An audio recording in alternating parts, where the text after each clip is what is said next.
আসসালামু আলাইকুম রহমতুল্লাহি ওবারাকাত। জিকির আমল অত্যন্ত দামি আমল। জিকিরের আমল কখনো বিফলে যায় না। যতদিন বাঁচবেন মনে প্রাণে বিশ্বাস রেখে এই চারটি জিকির সব সময় করুন। একমাত্র আল্লাহকে খুশি করার জন্য করুন। রাসূলুল্লাহ সাল্লাল্লাহু আলাইহি ওয়াসাল্লাম সব সময় এই চারটি জিকির করতেন। বেহেশতের আমল ইউটিউব চ্যানেলের সুপ্রিয় দর্শক, এই চারটি জিকিরকে যদি না জেনে থাকেন তাহলে এই আলোচনাটি আপনার জন্য। মনোযোগ সহকারে শুনতে থাকুন। ওই নারী পুরুষ কতই না ভাগ্যবান, যেই নারী পুরুষ এই চারটি জিকির বেশি বেশি করবে ইনশাআল্লাহ। যে ব্যক্তি এই চারটি জিকির বেশি বেশি করবে তার জীবনের সমস্ত গুনাহ মাফ হয়ে যাবে। আল্লাহ তাআলা তার সগীরা কবিরা সমস্ত গুনাহ ক্ষমা করে দিবেন, সে নিষ্পাপ হয়ে যাবে। যে ব্যক্তি এই চারটি জিকির বেশি বেশি করবে তার দুঃখ কষ্ট পেরেশানি হতাশা দূর হয়ে যাবে ইনশাআল্লাহ। যে ব্যক্তি এই চারটি জিকির বেশি বেশি করবে তার মনের সকল নেক হাজত মহান আল্লাহ তাআলা পূরণ করবেন ইনশাআল্লাহ। যে ব্যক্তি এই চারটি জিকির বেশি বেশি করবে তার অভাব অনটন দূর হবে, রিজিকের পথ প্রশস্ত হবে, সংসারে চতুর্দিক থেকে নিয়ামত রিজিক আসতেই থাকবে। যে ব্যক্তি এই চারটি জিকির বেশি বেশি করবে তার আমল নামা নেকিতে আল্লাহ তাআলা ভরপুর করে দিবেন ইনশাআল্লাহ। অত্যন্ত দামি চারটি জিকির। সুপ্রিয় দিনী ভাই ও বোনেরা, সর্বোপরি কথা হলো জীবনে যত সমস্যা আছে সকল সমস্যার সমাধান রয়েছে চারটি জিকিরের মধ্যে। সকল সমস্যার সমাধান হবে ইনশাআল্লাহ। প্রিয় দর্শক, আজকের ভিডিওটি অনেক গুরুত্বপূর্ণ ভিডিও, তাই ধৈর্য সহকারে মনোযোগ দিয়ে শেষ পর্যন্ত শুনতে থাকুন এবং কমেন্টে লিখুন ইনশাআল্লাহ। তাহলে চলুন চারটি জিকির সম্পর্কে জেনে নেই। আলোচনায় যাওয়ার পূর্বে চলুন একটু প্রার্থনা করে নেই। হে মহান দয়ালু প্রেমময় আল্লাহ, আপনি আপনার রহমান রহিম নামের গুণে আমাদের সকলের গুনাহ ক্ষমা করে দিন, আমাদের অভাব দূর করে দিন, কষ্ট দূর করে দিন। আল্লাহ আমাদের প্রতি দয়া করুন, আমিন। তো চলুন আমরা বিস্তারিত জেনে নেই। যে চারটি জিকির সম্পর্কে বলেছেন নবীজির প্রিয় সাহাবী হযরত আবু হুরায়রা রাদিয়াল্লাহু তাআলা আনহু। নবীজির প্রিয় সাহাবী তিনি বলেন সর্বপ্রথম নাম্বার জিকিরটি হলো সুবহানাল্লাহ, সুবহানাল্লাহ, সুবহানাল্লাহ। প্রিয় দর্শক, আপনি কি জানেন যে সুবহানাল্লাহ, সুবহানাল্লাহ জিকিরের কত দাম, কত গুরুত্ব? আপনি কি জানেন আল্লাহ তাআলা বলেন আমার কোনো বান্দা যদি একবার সুবহানাল্লাহ এর আওয়াজ দেয়, আমি আল্লাহ আসমান ও জমিনের মধ্যবর্তী যত ফাঁকা জায়গা রয়েছে, যত খালি জায়গা রয়েছে, আমি আল্লাহ, আল্লাহ তাআলা কি বলেন জানেন? শুনেন, শুনলে অবাক হয়ে যাবেন। আল্লাহ তাআলা বলেন আমি আল্লাহ সকল ফাঁকা জায়গাগুলোকে নেকি দ্বারা পরিপূর্ণ করে দেই। সুবহানাল্লাহ। প্রিয় দর্শক, আপনি যদি চেয়ে থাকেন যে আপনার আমল নামায় এত পরিমাণ নেক দ্বারা পরিপূর্ণ করে দেওয়া হোক, আল্লাহ তাআলা আপনার আমল নামায় নেক দান করুক, তাহলে ইনশাআল্লাহ আজকের পর থেকে আপনি অবশ্যই অবশ্যই সুবহানাল্লাহ এই জিকিরটি বেশি বেশি পাঠ করার চেষ্টা করবেন ইনশাআল্লাহ। বেহেশতের আমল ইউটিউব চ্যানেলের সুপ্রিয় দর্শক, জিকিরের দ্বিতীয় ফজিলত হলো কেউ যদি একবার সুবহানাল্লাহ পাঠ করে, মহান আল্লাহ রব্বুল আলামিন জান্নাতের মধ্যে একটি গাছ তার জন্য রোপণ করবেন। সুবহানাল্লাহ। ওই গাছের ছায়া এত লম্বা হয় যে একটি দ্রুতগামী ঘোড়া যদি 500 বছর পর্যন্ত দৌড়ায় তাহলেও ওই গাছের ছায়া অতিক্রম করতে পারবে না। সুবহানাল্লাহ, সুবহানাল্লাহ। প্রিয় দর্শক, মহান মালিকের দরবারে সবচেয়ে প্রিয় দামি বাক্যটি হচ্ছে সুবহানাল্লাহ। বলুন না সুবহানাল্লাহ, যার অর্থ হচ্ছে চমৎকার অর্থ। খেয়াল করে শুনবেন, আল্লাহ তাআলা হচ্ছেন পূত পবিত্র, আল্লাহ তাআলা কি? আল্লাহ তাআলা হচ্ছেন পবিত্র। আল্লাহ তাআলা এই পৃথিবীতে কেন বান্দা বান্দিকে পাঠিয়েছেন জানেন? এর একমাত্র কারণ হলো ইবাদতের জন্য, আল্লাহ তাআলার গোলামি করার জন্য। আল্লাহ তাআলার ইবাদত করবে, তাকে আল্লাহ তাআলা খুব বেশি ভালোবাসবেন। প্রিয় দর্শক, তাই আল্লাহ তাআলা ইবাদতকারীকে অনেক বেশি পছন্দ করেন। তাই আসুন আজকের পর থেকে আমরা সুবহানাল্লাহ, সুবহানাল্লাহ এই জিকিরটি আমরা বেশি বেশি পরিমাণে পাঠ করার চেষ্টা করব ইনশাআল্লাহ। নবীজির সাহাবী হজরত আবু হুরায়রা রাদিয়াল্লাহু তাআলা আনহু তিনি বলেন, দ্বিতীয় নম্বর জিকির হলো আলহামদুলিল্লাহ। জিহিবায় উচ্চারণের সহজ, কিন্তু এই বাক্যটি আল্লাহ রাব্বুল আলামিনের কাছে সবচেয়ে দামি, অনেক বেশি প্রিয়। সুবহানাল্লাহ। আলহামদুলিল্লাহ শব্দের অর্থ হলো সমস্ত প্রশংসা মহান আল্লাহ তাআলার জন্য। সুবহানাল্লাহ। আল্লাহ তাআলার নিয়ামতের প্রশংসা করা। কার প্রশংসা করা? একমাত্র আল্লাহ তাআলার নিয়ামতের প্রশংসা করা। মহান মালিক রব্বুল আলামিন পবিত্র কোরআনুল কারীমে বলেন, হে নবী, আপনি আপনার সকল উম্মতদেরকে জানিয়ে দিন, আপনার সকল উম্মতদেরকে বলে দিন, যেই উম্মত অর্থাৎ যেই বান্দা আমি আল্লাহর নিয়ামত পেয়ে নিয়ামতের শুকরিয়া আদায় করলো না, আমি আল্লাহ তার নিয়ামতকে আরও ছিনিয়ে নিয়ে যায়, কেড়ে নিয়ে যায়। নাউজুবিল্লাহি মিন জালিক। আপনি যখন শুকরিয়া আদায় করবেন না, তখন তাহলে আল্লাহ তাআলা আপনার কাছ থেকে নিয়ামত ছেড়ে নেবেন। আল্লাহ তাআলা ওয়াদা করেছেন। তো নিয়ামত যদি আপনি পেতে চান তাহলে শুকরিয়া আদায় করতে হবে। আল্লাহ তাআলা আরও বলেন, আর যে আমার নিয়ামত পেয়ে নিয়ামতের শুকরিয়া আদায় করলো, আমি আল্লাহ তার নিয়ামতকে আরও বৃদ্ধি করে দেই। বলেছেন কে? আল্লাহ। সুবহানাল্লাহ। দেখুন এই পৃথিবীতে শুধু মানুষ ব্যতীত যত প্রাণীকুল মাখলুকাত আল্লাহ রব্বুল আলামিন সৃষ্টি করেছেন, সকল কিছুই আমাদের উপকারের জন্য, আমাদের কল্যাণের জন্য মহান আল্লাহ রব্বুল আলামিন সৃষ্টি করেছেন।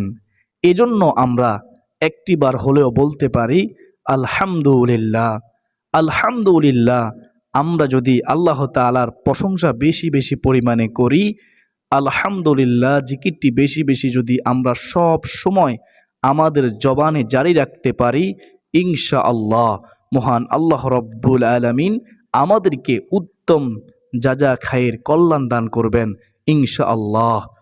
বেহেশতের আমল ইউটিউব চ্যানেলের প্রিয় দর্শক, নবীজির সাহাবী হজরত আবু হুরায়রা রাদিয়াল্লাহু তাআলা আনহু আরও বলেন, তৃতীয় নম্বর জিকির হলো বেহেশতের আমল ইউটিউব চ্যানেলের সুপ্রিয় দর্শক, সেটা হচ্ছে লা ইলাহা ইল্লাল্লাহ।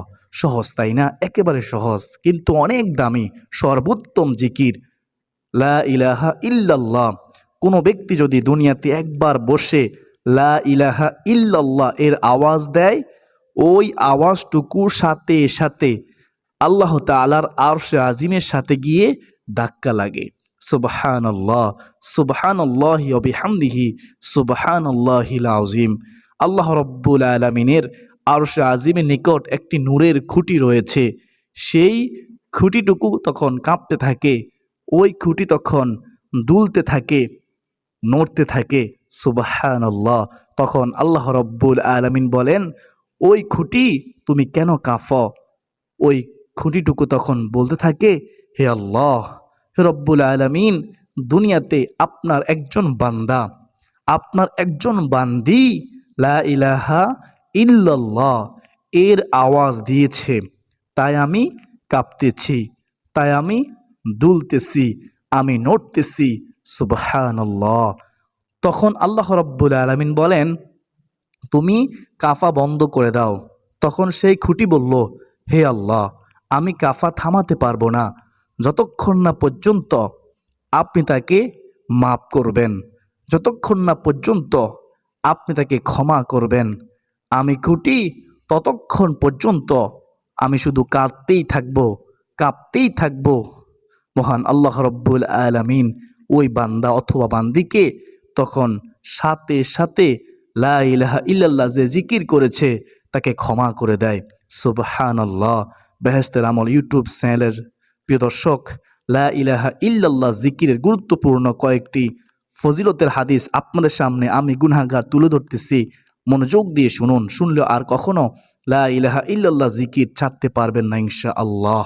আমার বিশ্বাস হযরত জাবের ইবনে আব্দুল্লাহ তিনি বর্ণনা করেন রাসূলুল্লাহ সাল্লাল্লাহু আলাইহি ওয়াসাল্লাম বলেছেন, রহমাতুল লিল আলামিন নবীজি বলেছেন, সর্বোত্তম জিকির হচ্ছে লা ইলাহা ইল্লাল্লাহ এবং সর্বোত্তম দোয়া হচ্ছে আলহামদুলিল্লাহ। তিরমিজি শরীফের হাদিস। তাহলে আমরা জানতে পারলাম সর্বোত্তম দোয়া কি? সর্বোত্তম দোয়া হচ্ছে আলহামদুলিল্লাহ। এবং সর্বোত্তম জিকির কি? সর্বোত্তম জিকির হচ্ছে লা ইলাহা ইল্লাল্লাহ। হযরত মুআজ রাদিয়াল্লাহু তাআলা আনহু থেকে বর্ণিত, রাসূলুল্লাহ সাল্লাল্লাহু আলাইহি ওয়াসাল্লাম বলেছেন, যে ব্যক্তি খালেস অন্তরে একনিষ্ঠতার সঙ্গে লা ইলাহা ইল্লাল্লাহ বলবে, সে জান্নাতে প্রবেশ করবে। কোথায় প্রবেশ করবে? জান্নাতে প্রবেশ করবে। সে হাসতে হাসতে সেদিন জান্নাতে চলে যাবে। সুবহানাল্লাহ। মুসনাদে আহমদ শরীফের হাদিস। এর চেয়ে সুসংবাদ আর কি হতে পারে? একবার ভেবে দেখুন। হযরত ইতবান বিন মালিক রাদিয়াল্লাহু তাআলা আনহু থেকে বর্ণিত, ওই সাহাবী বর্ণনা করতেছেন, রাসূলুল্লাহ সাল্লাল্লাহু আলাইহি ওয়াসাল্লাম রহমাতুল লিল আলামিন নবীজি তিনি বলেছেন, যে ব্যক্তি একমাত্র আল্লাহ রাব্বুল আলামিনকে সন্তুষ্টি করার জন্য, খুশি করার জন্য লা ইলাহা ইল্লাল্লাহ বলবে, কিয়ামতের দিন সে এমনভাবে উপস্থিত হবে যে তার উপর জাহান্নাম হারাম হয়ে গিয়েছে। সুবহানাল্লাহ, সুবহানাল্লাহ। বুখারী ও মুসলিম শরীফের হাদিস ও মুসনাদে আহমদ শরীফের হাদিস। এই হাদিসটি রয়েছে অন্যান্য হাদিসের কিতাবের মধ্যেও। হযরত আনাস রাদিয়াল্লাহু তাআলা আনহু তিনি বর্ণনা করেন, ওই সাহাবী বর্ণনা করতেছেন, রাসূলুল্লাহ সাল্লাল্লাহু আলাইহি ওয়াসাল্লাম তিনি বলেছেন, কিয়ামতের দিন আল্লাহ তাআলা তিনি বলবেন, হে মুহাম্মদ সাল্লাল্লাহু আলাইহি ওয়াসাল্লাম, সৃষ্টির মধ্য হতে আপনার উম্মতের মধ্যকার এমন ব্যক্তিকে জান্নাতে প্রবেশ করান, যে ব্যক্তি একদিন হলেও ইখলাসের সঙ্গে, একনিষ্ঠতার সঙ্গে এই সাক্ষ্য দিয়েছে যে আল্লাহ তাআলা ছাড়া আর কোনো ইলাহা নেই, এবং সে এর উপর মৃত্যুবরণ করেছে। সুবহানাল্লাহ। মুসনাদে আহমদ শরীফের হাদিস।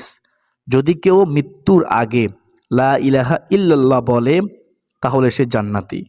ঘোষণাকার রাসূলুল্লাহ সাল্লাল্লাহু আলাইহি ওয়াসাল্লামের। আল্লাহ তাআলা তাকে জান্নাতি হিসেবে কবুল করবেন। সুবহানাল্লাহি ওয়া বিহামদিহি সুবহানাল্লাহিল আযীম ওয়া বিহামদিহি আস্তাগফিরুল্লাহ, আস্তাগফিরুল্লাহ।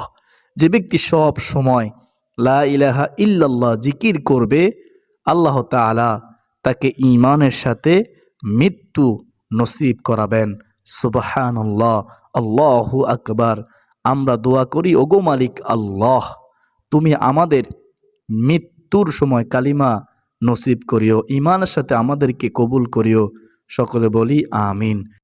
বেহেশতের আমল ইউটিউব চ্যানেলের প্রিয় দর্শক, তাই আমরা বেশি বেশি পরিমাণে লা ইলাহা ইল্লাল্লাহ এই জিকিরটি করার চেষ্টা করব ইনশাআল্লাহ। বেহেশতের আমল ইউটিউব চ্যানেলের সুপ্রিয় দিনী ভাই ও বোনেরা, আমরা শয়তানের দোকায় পড়ব না। আমরা যখনই সুযোগ পাব, সময় পাব, আমরা লা ইলাহা ইল্লাল্লাহ এই সর্বোত্তম জিকিরটি করার চেষ্টা করব ইনশাআল্লাহ। নবীজির সাহাবী হযরত আবু হুরায়রা রাদিয়াল্লাহু তাআলা আনহু তিনি বলেন, সর্বশেষ 4 নম্বর জিকির হলো আল্লাহু আকবার। আপনার কাছে সহজ মনে হচ্ছে, তাই না? কিন্তু মনে রাখবেন, এই জিকির জিহিবায় উচ্চারণের সহজ হলেও মহান আল্লাহ তাআলা দরবারে সবচেয়ে দামি বাক্য, সবচেয়ে উত্তম বাক্য, উত্তম জিকির, সবচেয়ে দামি একটি শব্দ আল্লাহু আকবার, আল্লাহু আকবার। প্রিয় দর্শক, আল্লাহু আকবার শব্দের অর্থ আল্লাহ মহান, আল্লাহ সর্বশক্তিমান, আল্লাহ তাআলাই সবচেয়ে বড়, তার চেয়ে শ্রেষ্ঠত্ব আর কারো নেই। তিনি মহান, তার চেয়ে বড়ত্ব আর কারো নেই।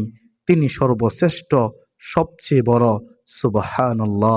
প্রিয় দর্শক, যে ব্যক্তি আল্লাহু আকবার আল্লাহ তাআলাকে সবচেয়ে বড় মানে, সবচেয়ে বড় হিসেবে আখ্যায়িত করে, মনে প্রাণে বিশ্বাস করে, মহান আল্লাহ রাব্বুল আলামিন তাকে দুনিয়ার বাদশাহী দান করবেন। শুধু তাই নয়, আখিরাতের বাদশাহীও দান করবেন। দুনিয়া ও আখিরাতে উভয় জাহানে কামিয়াবি লাভ হবে। দুনিয়াতে কোনো টেনশন থাকবে না, আখিরাতেও কোনো টেনশন থাকবে না ইনশাআল্লাহ। দুনিয়াতেও শান্তি পাবেন, আখিরাতেও শান্তিতে থাকবেন ইনশাআল্লাহ। তার জিম্মাদার সঙ্গে আল্লাহ তাআলা হবেন। যে ব্যক্তি বেশি বেশি করে আল্লাহু আকবার, আল্লাহু আকবার, আল্লাহু আকবার এই জিকিরটি করবে ইনশাআল্লাহ। হযরত আনাস রাদিয়াল্লাহু তাআলা আনহু থেকে বর্ণিত হাদিস এসেছে, একবার নবী করিম সাল্লাল্লাহু আলাইহি ওয়াসাল্লাম একটি গাছের ঢাল ধরে জাকি দিলেন। একটি গাছের ঢাল ধরে জাকি দিলেন, কিন্তু কোনো পাতা মাটির মধ্যে পড়ল না গাছ থেকে। তিনি আবার জাকি দিলেন, এবারও কোনো পাতা পড়ল না মাটির মধ্যে। তখন আবার তিনি কি করলেন, জাকি দিলেন। তবে তৃতীয়বার জাকি দেওয়ার পর অনেকগুলো পাতা মাটির মধ্যে পড়ল গাছ থেকে। তারপর নবী সাল্লাল্লাহু আলাইহি ওয়াসাল্লাম রহমাতুল লিল আলামিন নবীজি কি বললেন শুনুন। রাসূলুল্লাহ সাল্লাল্লাহু আলাইহি ওয়াসাল্লাম তিনি বললেন, ও আমার সাহাবী শুনো, নিশ্চয়ই সুবহানাল্লাহ, আলহামদুলিল্লাহ, ওয়া লা ইলাহা ইল্লাল্লাহু ওয়াল্লাহু আকবার এই চারটি শব্দ বলা বান্দার গুনাহ জড়িয়ে দেয়, যেমন শীতকালে গাছ তার পাতা জড়িয়ে দেয়। সুবহানাল্লাহ, শীতকালে গাছের পাতা যেভাবে ঝরে যায়, ঠিক এই চারটি জিকির করলে তার জীবনের গুনাহ এভাবে আল্লাহ তাআলা জড়িয়ে দেন। সুবহানাল্লাহ, তার কোনো গুনাহ থাকে না, সে নিষ্পাপ হয়ে যায়। সুবহানাল্লাহ, মুসনাদে আহমদ শরীফের হাদিস। তো আমরা বেশি বেশি পরিমাণে সুবহানাল্লাহ, আলহামদুলিল্লাহ, লা ইলাহা ইল্লাল্লাহ এবং আল্লাহু আকবার এই চারটি জিকির করার চেষ্টা করব ইনশাআল্লাহ। শয়তানের দোকায় পড়ব না, নিজেও আমলটি করব এবং অপরকেও আজকের এই গুরুত্বপূর্ণ আলোচনাটি শেয়ার করে তাকেও এই চারটি জিকির আমল করার সুযোগ করে দেব ইনশাআল্লাহ।